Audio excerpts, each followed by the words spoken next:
এখন আমরা দেখব আপনার লাভ লাইফে এই মুহূর্তে ঠিক কি আসতে চলেছে। নিউ বিগিনিং, এই কার্ডটা নিজে থেকে এসছে তাই নেব।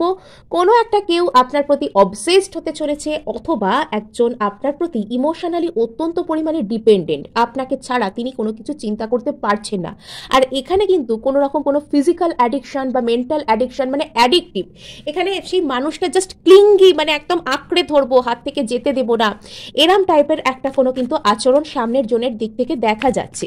এবং এই মানুষটা একটু পুরনোপন্থী, পুরনো মনোভাবাপন্ন হতে পারেন, অথবা আপনাদের সম্পর্কের মধ্যে এই মানুষটা কিন্তু আপনাকে মানে ম্যানিফেস্ট করবো একটু ম্যানিপুলেটিভ ওয়েতে, এটাও এনার উদ্দেশ্য কিন্তু। ওয়াও।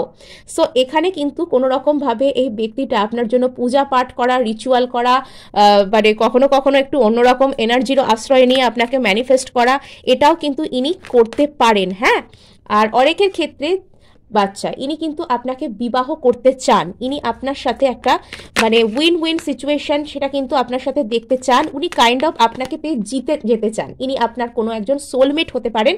আর ইনি আপনাকে ম্যানিফেস্ট করছেন, ইনি একটা মানসিক দুবিধা থেকেও বেরিয়ে আসছেন।